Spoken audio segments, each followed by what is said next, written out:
Сәлеметсіздер ме әріптестер? Мен Мұнайлы ауданы номер 16 жалпы білім беретін мектептің математика пәні мұғалімі Зелбаева Фериза Төсербайқызы. Қазір сіздерді 11-ші В сыныбындағы сфера және оның бөліктерінің аудандары тақырыбындағы сабағымды тамашалауға шақырамын. Сәлеметсіздер ме оқушылар?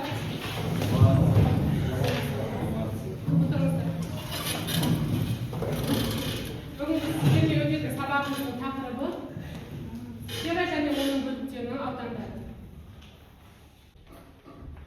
Сабағымыздың оқу мақсаттары сфера бетінің ауданын табуға есептер шығару, сфераға жанама жазықтықтың анықтамасын білу. Сабақ мақсаты осы берілген радиусы және диаметрі бойынша сфераның бетінің ауданын табуларыңыз қажет. Және де сфера мен жазықтықтың өзара орналасу жағдайлары өткен жолда таныстырған болатынбыз. Сфера мен жазықтықтың орналасуларын солардың ара қашықтығы мен радиусының қатынасы арқылы ажырата алу. Ең алдымен топқа бөлеміз. Мына жерден бір-бір фигурадан алып топқа бөлініп алайық. Алайық, бір-бірден ала қойып.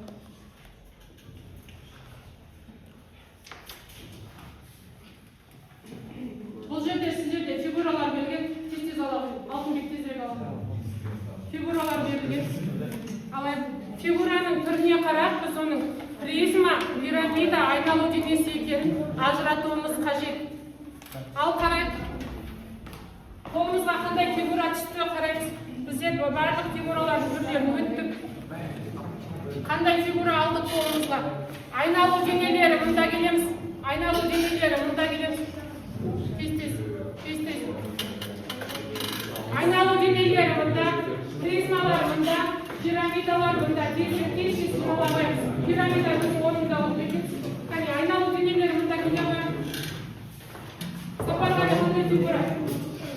Пирамидалар, мұнда. Призмалар, мұнда. Айналу денелері, мұнда.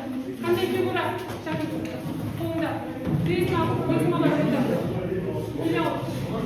Тез-тез келе қоямыз.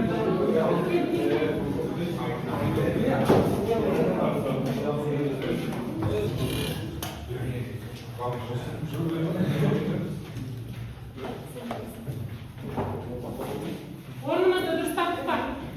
Призмалар, пирамидалар және айналу денелері. Үш топқа бөлініп алдық. Енді мен сіздерге бағалау парақшасын қарақтадым. Мұнда 10 балдық жерге бағалау парақшасы берілген. Әр тапсырма бойынша өз-өздеріңізді бағалау отырсыз.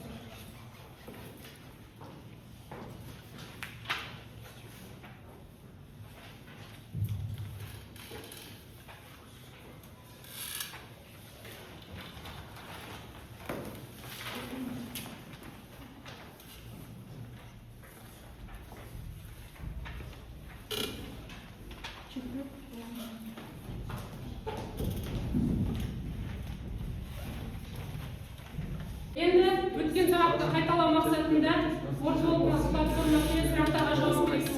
Тынышталайық. Ретімен бір-бірден білетін сұрағымызға жауап берейік. Келе ғой Нұрсұлтан.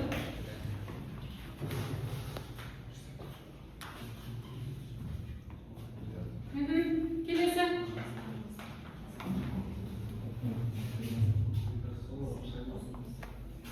Жарайсың. Келесі. Кел. Алғыз. Келе ойып.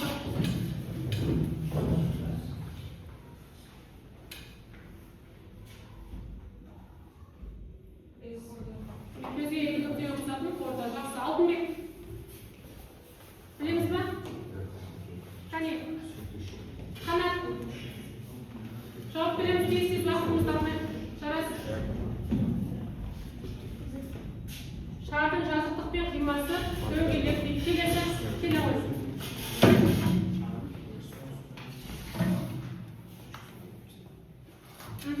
Ортақ нүктесі жоқ болады дейді. Радиус егер ара қашықтықтан кішкентай болса. Жақсы, келесі. Шеңбердің кеңістіктегі аналығы. Шеңбердің осылайма беті жоқ. Демек шеңбердің кеңістіктегі аналығы. Жақсы, келесі дөңгелектің кеңістіктегі аналығы не қалды?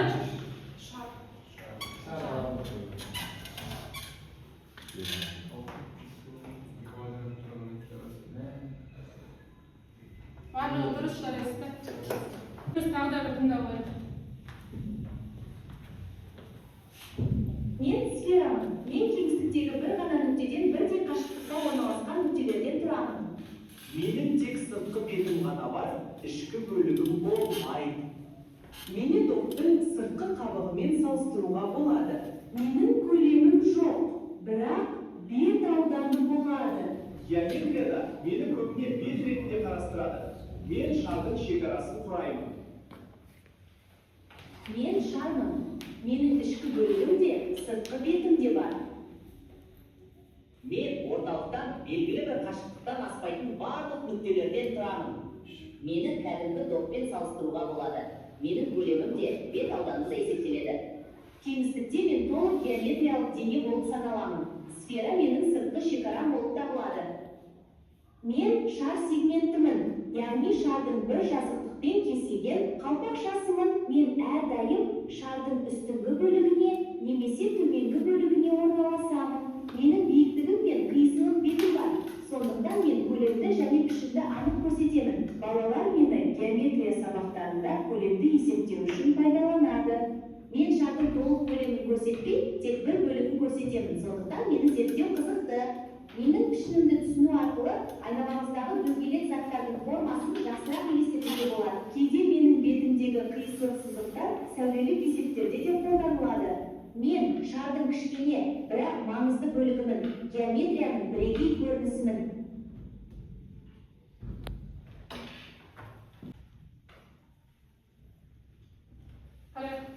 Сфера дегеніміз қайда жатырмыз? Мынаны да жоғары қарай көшіп. Неге мысалы? Соттың іші қандай? Қуыс. Қайсыға мысал болады? Сфера. Тек қана несі бар топтың? Беті бар, солай ма? Беті бар. Ал енді мына гіртасын қарайықшы.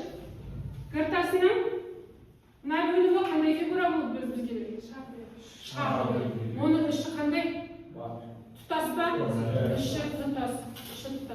Көлемі бар, солай ма? Ал сфераның тек қана бетінің ауданы бар.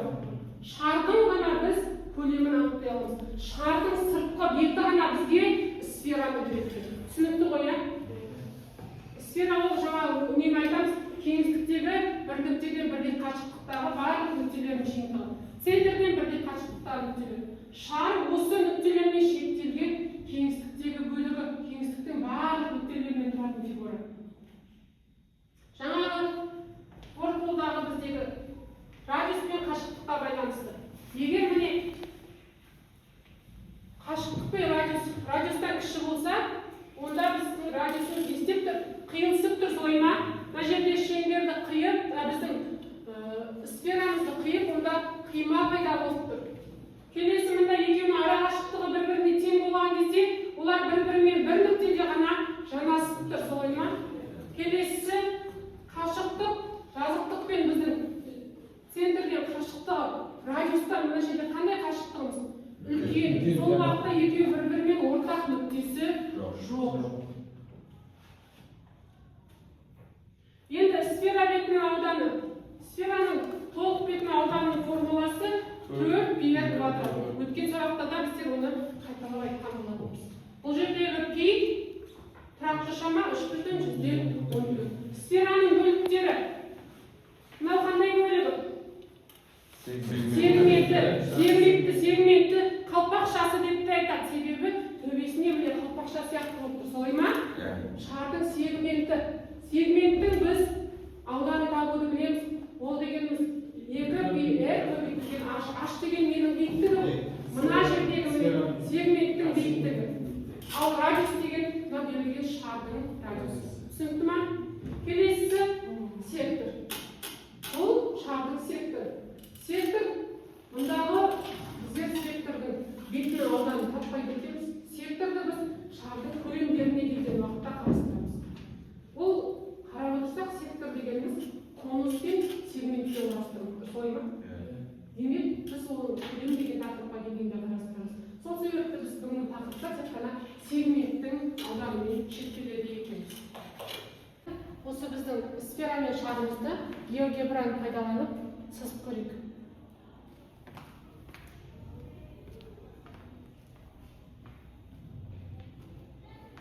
Геогебрамен күнделікті танысып отырмыз, күнделікті жұмыс жасап отырмыз. Енді осыдан біз сфера сызып қояйық.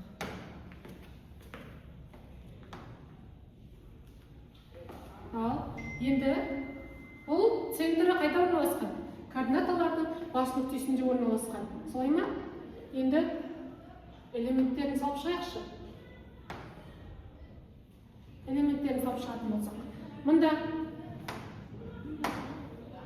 қарап отырсақ. Сфера центрі, солай ма? Сфера центрі. Ал мынау бізде оның несі? Радиусы. Элементтерін айтатын болсақ. Келесі, жаңа айтқан портуолды пайдаландық қой. Сфераның центрі арқылы өтетін кесінді қалай еді? Ол бізде диаметр. Диаметрді білдіреді. Ал енді манағы біздің айтып жатқан сегментіміз қалай? Сегмент.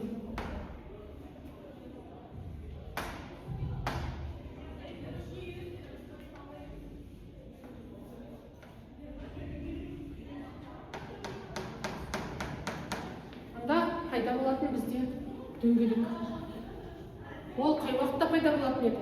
Жазықтықтағы сфераның радиусымен оны қиятын жанама жазықтықтың ара қашықтығы радиустан кіші болған уақытта ол жерде бізде қима пайда болады. Ол қима бізде дөңгелек. Дөңгелектің мына жерде бізде радиусы бар. Ол мына жердегі центрмен ара қашықтығы бар. Осы арқылы біз шардың радиусын таптық. Сфера мен жанама жазықтықтың орналасуы. Сфера мен жанама жазықтықтың сфера, ал жанама жазықтықтың орналасуының үш түрін айтып өттік жаңа. Ең алдымен жанама жазықтықтың қашықтығы, сфера мен центрмен ара қашықтығы радиусқа тең болған кезде. Екінші, ол радиустан үлкен болған кезде, және үшіншісі радиустан кіші болған кезде. Ең алдымен радиус пен қашықтық арасы бір-біріне тең болған уақытта олар бір ғана ортақ нүктесі бар, екеуі бір-біріне жанасады деді. Демек, мынадай жанама жазықтық екеуінің ортақ бір нүктесі бар. Келесі, ара қашықтық, жанама жазықтықтың ара қашықтығы радиустан үлкен болған кезде. Радиустан үлкен демек, біз түсін өзгертейік екіншісін. Демек, мынадай жазықтығымыз, альфа жазықтық болса, мынауымыз бір бета жазықтық деп алайық. Ол мынау центрмен радиуспен ара қашықтықтан үлкен. Демек, екеуінің ортақ нүктесі жоқ. Ортақ нүктесі жоқ. Ал енді радиустан кіші болған уақытта. Радиустан кіші деген сөз, демек, біздің сферамызды ол қияды. Сфераны қиған уақытта, онда бізде қандай фигура пайда болады? Үшінші сфераны қиып тұр. Демек, мына жерде бізде мынадай қима пайда болады. Ол қима бізде қандай фигура? Дөңгелек. Ол дөңгелектің ауданының формуламен қайталайтын болсақ, жанама жазықтық пен сфераның орналасуының үш түрі бар. Біріншісі, ол жерде қашықтық радиусқа тең болған кезде, олар бір-біріне жанама жазықтық пен сфера бір-біріне бір нүктеде жанасады. Екінші, қашықтық радиустан үлкен болған кезде екеуінің ортақ нүктесі жоқ. Үшінші, қашықтық радиустан кіші болған кезде ол қиылысады. Пайда болған қима ол бізде дөңгелек. Түсінікті ме балалар? Енді жалпы сыныптық жұмыс, дәптерлеріңізді ашайық. Күннің жағын жазайық.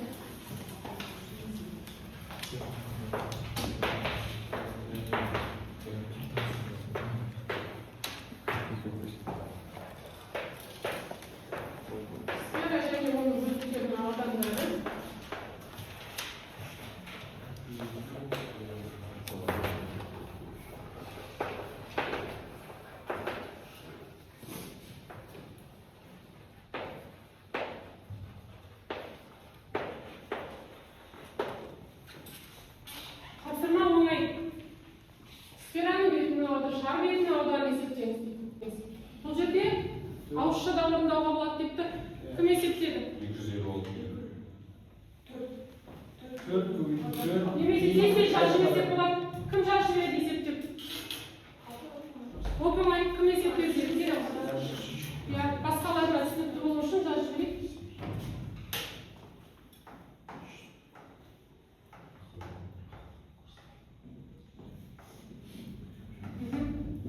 Pide açıp yapmayın.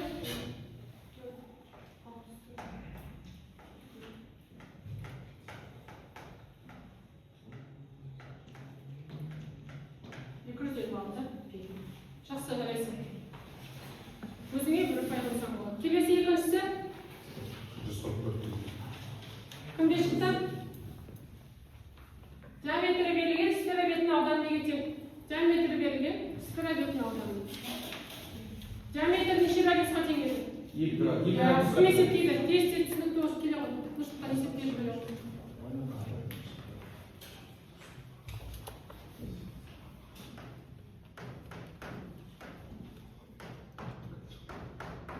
Мынау қандай а?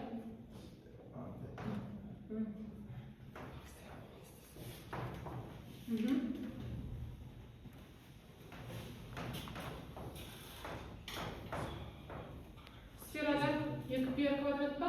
Неше πr квадрат?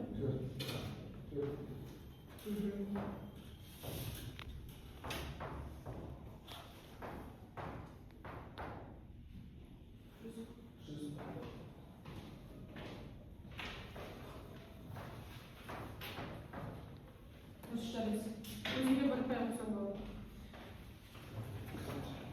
Түсінікті ме баршамызға? Жазып алайық. Жазып алдық па?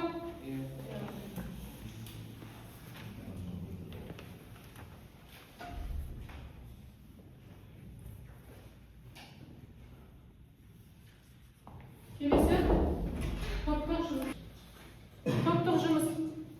Әр топқа өзі есеп берілген призмалар тобына, пирамидалар тобына, айналу денелер тобына.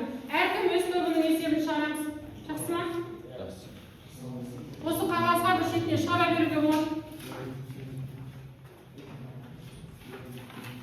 Әркім өз тобының есебі. 5 минут уақыт, әркім өз тобының есебін шығара беруге болады. Иә, жаза бересіңіз сол.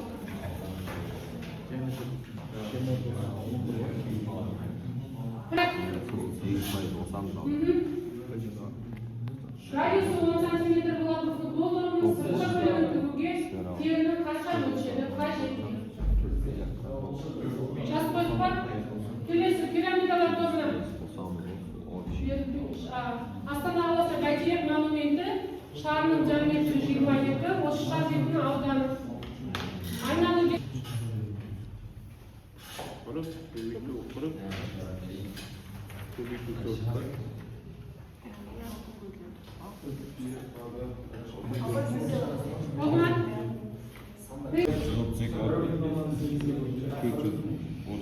тігіске бар ғой, бетінің ауданы табады ғой.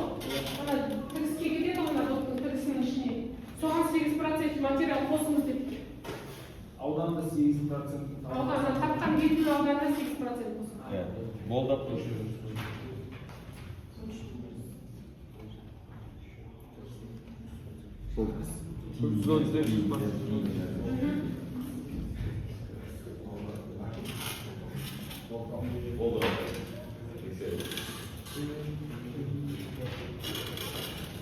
Болса, пирамидалар тобынан есебіміздің жауабы кім оқиды? Кім таныстырады? Ләззат? Таныстыра ғой. Мұнда келіп тез-тез жазақы бетіне жазса болады. Бетіне жазса болады. Тез-тез.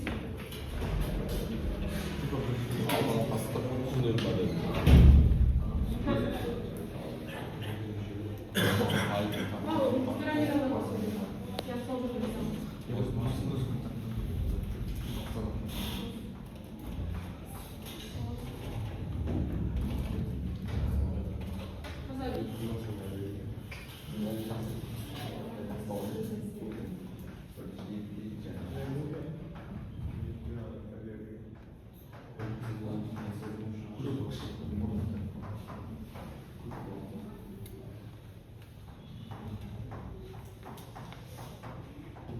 Келесі топтан дайын отырайық, кім жазып сөйледі? Кел, күлесің. Айналу денелер тобының есебі. Астана қайта Экспо 2017, иә? Экспо 2017 Қазақстанның бюросында өтті. Көрмеде әлемдегі ең үлкен сфералық ғимарат бір әлем ғимарат таныстырылды. Оның диаметрі 80 метр. Және де осыны қазір залдан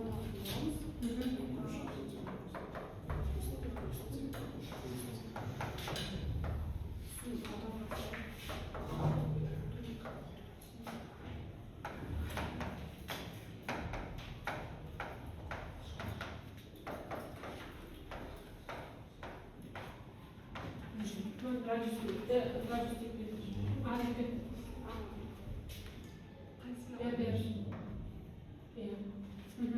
Келе ғой, призмалар табылды, келе ғой, ерхан.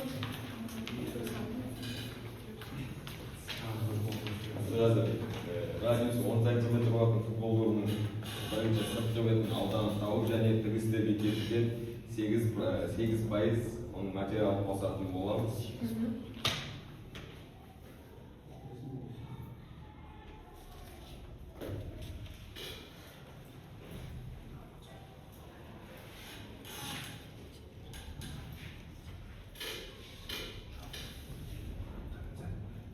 Бір-біріміздің есебімізбен танысып жазылады. Тез жазылады.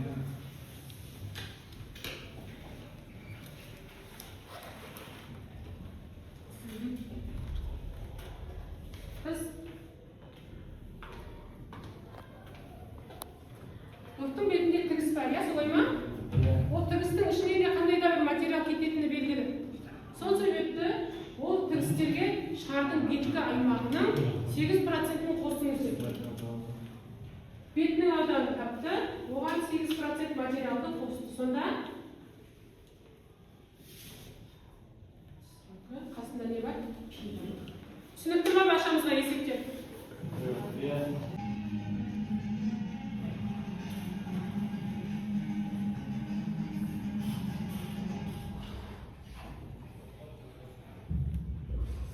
Оқушылар жазып алған болсақ, келесі тапсырмаларға көшейік. Қасымызда отырған жұмыспен жүктесе қойып, жүктік жұмыс тапсырмалары бар. Қағазға жазылған. Дәптерге орындаймыз. Әр есепке 2 пайда. Әр есепке 2 пайда. Кішкене күрделілеу.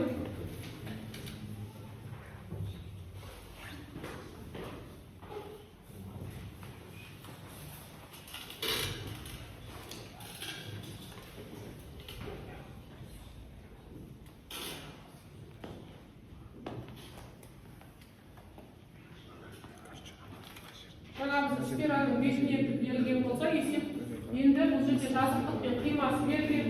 Осы жерде радиус табу, дискрипторға мән береміз. Дискриптордың ішінде жазылған не табу керектігі. Бірінші, қиманың ауданы арқылы қиманың радиусын табу керек деп. Дискриптор деп. Пифагор теоремасын пайдаланып сфера радиусын есептейді. Келесі екінші есепке жаңағы біздің Экспо 2017-де таныстырылған Нұрәлем ғимаратына байланысты есеп берілген. Осы ғимараттың жоғарғы бөлігіне күн сәулесі тік түсетін аумақты қамтитын биіктігі 10 метр болатын шар сегменті пішінді жеріне аймақта күн батареялары орнатылған. Күн батареяларының орнатылған аймақтың ауданы табуымыз керек. Демек, бұл жоғары бөлігінде 10 метр биіктікте орналастырылатын не болып табылады ол? Сегменті болып табылады. Сегменттің ауданы керек. Сегменттің формуласын таныстырдық.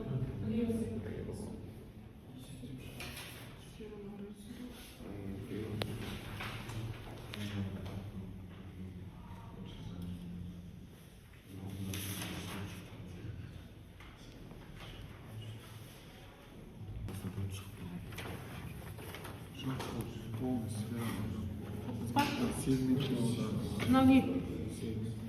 15 сантиметр қашықтықта қима пайда болған. Қиманың ауданы қанша дейсіз? Қима деген қандай фигура болады дедік жаңа бортфолда жауап берген кезде. Қима не еді ол? Қимада пайда болған ол қандай фигура еді? Пи квадрат деген не ол? Дөңгелек пайда болмай ма? Дөңгелектің ауданы бізде берілген. Осы арқылы біз мына қиманың радиусын табамыз. Мынау бізде дөңгелек пи квадрат. Дөңгелектің радиусын тауып алуымыз керек ең алдымен. Бізге дөңгелектің ауданы берілген. Қане? Я 4-ке теңестірмейміз пи квадраттың өзіне. Себебі мына жерде пайда болып тұрған бізде не мынау? Мынау не мынау? Дөңгелек қосылай ма? Дөңгелектің ауданы берілген міне 64. Мына радиусты тауып алуымыз керек. Мына қашықтық берілген 15 деп. Мынау белгісіз. Жоқ. Қане? Біреу ортаға қояйық, тағы түсіндіруші ретінде қараймыз. Мынау пайда болған бізде дөңгелек қиманың ауды қима деген ол бізде дөңгелек. Мына дөңгелектің ауданы берілген қанша деп? 64 сантиметр квадрат. Осы жерде мына дөңгелектің радиусын тауып керек ең алдымен. Мына қашықтық берілген 15. Мынау сонда тікбұрышты үшбұрыш арқылы мына радиус шыға қояды. Түсіндік па? Мынаны біз қазір неге теңестіреміз? Пер квадратты теңестіреміз неге? 64. Сонда дөңгелектің қиманың ауданы шыға қояды. Арман, түсіндің ба? Есепте. 64, S орны 64.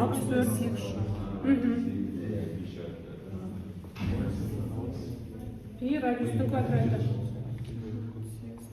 64 пи. Сонда мына шықты неше? Ол 8 қай жеріміз шықты? Мына жер шықты. Мына ұзындық берілген неше? 15. Қандай фигура пайда болды бізде? Тікбұрышты, үшбұрыш, радиусы табуға болады. Кімде шықты?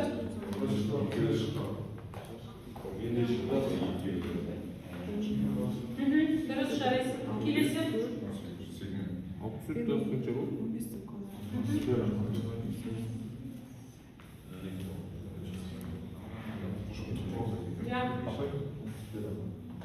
Қайсы? Сфера, пиар. Мынау шықты ма, шықты? 15. Мынау неше шықты? 8 шықты. Бізге мынау А деген радиус керек емес па? Аны таппаймыз ба? Қандай фигура пайда болды? 8 шықты радиус. Пи мен биді қысқартып жіберуге болады. Пи мен биді қысқартып жіберуге болады. Қанат түсініп отырмыз ба? Пи мен би мына жерде 64 пи. Сонда радиус неше шықты? 8. Мына жер 8. Мына жер 15. Мынау тікбұрышты үшбұрыш. Мына жерде қандай фигура пайда болды? Тікбұрышты үшбұрыш. Мына жерде тікбұрыш. Пифагор мен. Ол аны табуымыз керек. 2 шықты ма? Ол дұрыс, жарайсың. Бізде шықты апаймыз.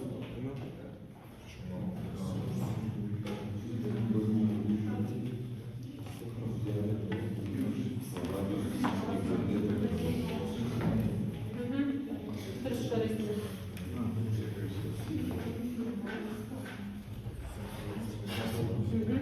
Мынада 17. Өздерімізге ұпай қоюды ұмытып кетпейміз. Нұрсұлтан шықты ма екіншісі? Шықты ма? Қанат шықты ма? Дұрыс қой, тапқанбыз ғой. Екіншісі? Сегменттің ауданының формуласы қалай келді? Оңай ғой. 2πr көбейтілген H. Тек қана біз радиусты тауып алуымыз керек, иә дұрыс. Иә дұрыс. Біріншісі шықты ма? Кімде?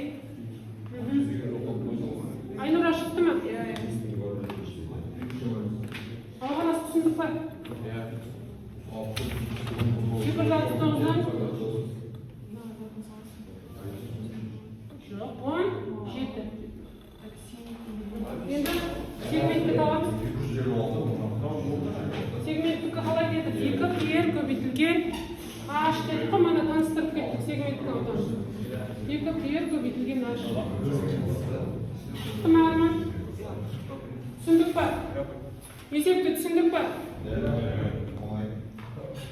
Мен тексеріп кеткен оқушылар өзімізге 2 ұпай қоямыз. Жақсы ма? Рашамызда шықты ма? Не істедік? Мынаның радиусы неше болды? Мына жер қанша болды? 8 болды. Мынау неше? 15. Қандай үшбұрыш пайда болды?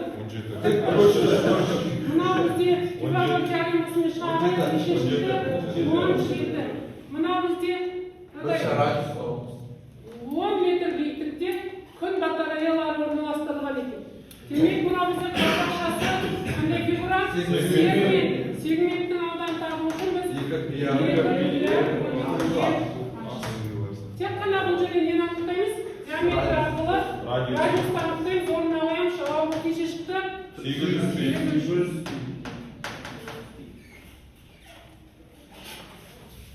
Жарайсың. Өте жақсы оқушыларда. Жеке жұмыс, кітапты ашамыз. Оқулықты ашамыз. 112-ші беттегі 112-ші беттегі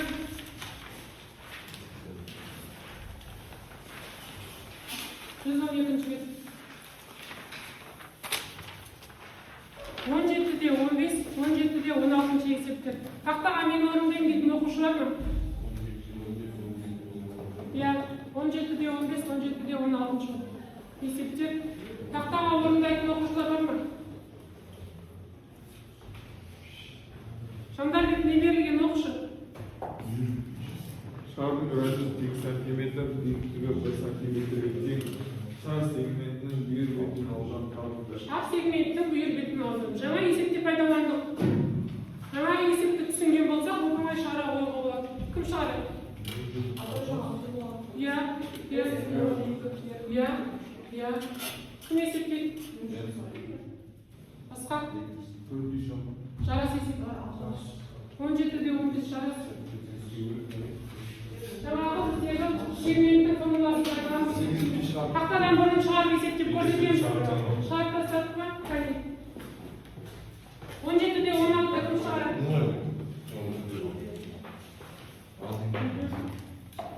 Жарайсың. Өзіңе ұпай қоя ғой. 2 ұпайдан қоя ғой.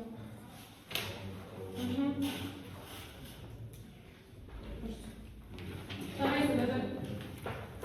Келесі 17-де 16. Кім жазады тақтаға? Екіншісі. Шардың радиусы белгілеп, биіктігі шар белдеуінің бүйір беті. Белдеуді өткенде айттық, иә? Шардың белдеуі деген қалай еді? Иә, дұрыс қой. Дұрыс. Кім жазады тақтаға? Арман жасау. Дәл сол формуламен есептейді. Шардың белдеуі. Иә. Арман жасау. Тақтадан бұрын есептеп көрсетеміз. Иә, дұрыс.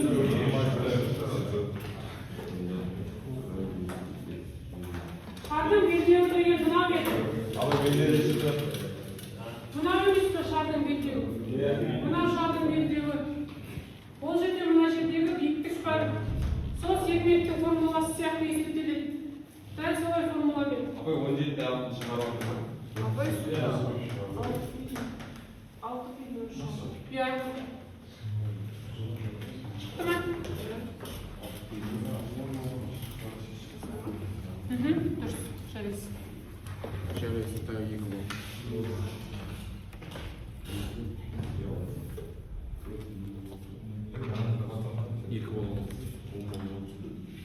Енді?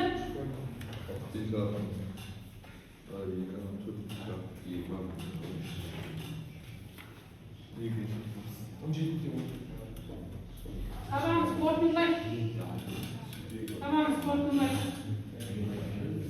Бәріміз орнымыздан тұрайықшы. Мен кез келген адамға допты бақтыруы мүмкін. Сұрақтарға жауап беріп дайынсырамыз. Түсінікті ма? Түсіндік па? Қанатқа лақтар, қанатшықты. Ең бірінші сұрақ. Сфера мен шардың айырмашылығы неде? Сфера мен шардың айырмашылығы неде? Санамыз қорытындылайық. Сфера мен шардың айырмашылығы неде? Білмейміз ба? Допты өзімізге лақтырамыз. Неге? Сфера мен шардың айырмашылығы. Сфераның іші мұз болады, ал шардың ішінде Тұтас кеңістіктің барлық нүктелерінен тұрады, солай ма? Иә. Шарға, сфераға мысал жаңа көрсеттім ғой мен. Қанат келесі сфераға бір нүктеден неше жанама жазықтық жүргізуге болады? Неше жанама жазықтық жүргізуге болады? Ерхан. Шексіз Жанама жазықтық жоқ қана. Бір нүкте пайда болған кезде не істеді олар екеуі? Бір нүктеден неше жанама жазықтық жүргізуге болады? Ана радиуспен екеуінің ара қашықтығы бірдей болған кезде екеуі жанасты, солай ма? Неше нүкте ол жерде? Неше жазықтық жанасты? Тек қана бір ғана жазықтық. Келесі. Жандарбек. Миржан. Егер жазықтық пен сфера орталығының ара қашықтығы радиустар кіші болса, олардың орналасуы қалай? Радиустан кіші болса, радиустан кіші болса, өзің көзіңе елестет. Радиустан кіші. Радиус деген центрден оның шеткі нүктесіне дейін қашықтық солай ма? Қиылысады, иә, қиылысады. Келесі, егер жазықтық пен сфера орталығының ара қашықтығы радиустан үлкен болса, олардың өзара орналасуы қалай? Қашықтық жанама жазықтық пен сфера қолында болса, мынау жанама жазықтық, біздің сферамыз, мынау жанама жазықтығымыз. Мынау жанама жазықтықтың мына сфераның центрінен ара қашықтығы ұзын болса, екеуі қалай орналасып тұр? Екеуінің ортақ нүктесі бар ма? Ортақ нүктесі жоқ. Мына жанама жазықтық пен мына екеуі жанасқан кезде оларда бір нүкте пайда болды жаңа, солай ма? Ал енді мына ара қашықтығыдан кіші болғанда жанама жазықтық біздің сферамызды қиып өтеді. Түсінікті ма сабағымыз? Енді отырайық. Сабағымыздың жоғарысында бағалау парағына аты жөнімізді жазып, мына жерге көңіл күйлеріңіз, сабақта сұрайтыныңыз бар ма? Сұрайтыным бар. Жақсы түсіндім, өте жақсы түсіндім деп белгі қоямыз. Сол бойынша бағалау парақшаларымызды жинап береміз. Үй тапсырмасына 17-де 21-ші есеп. 17-де 21-ші есеп. Сабақ бойынша сұрайтыным бар дегенде оқушыларымыз бар ма? Түсінікті ма баршамызға? Бұнда сабаққа қатысқандарыңызға рахмет.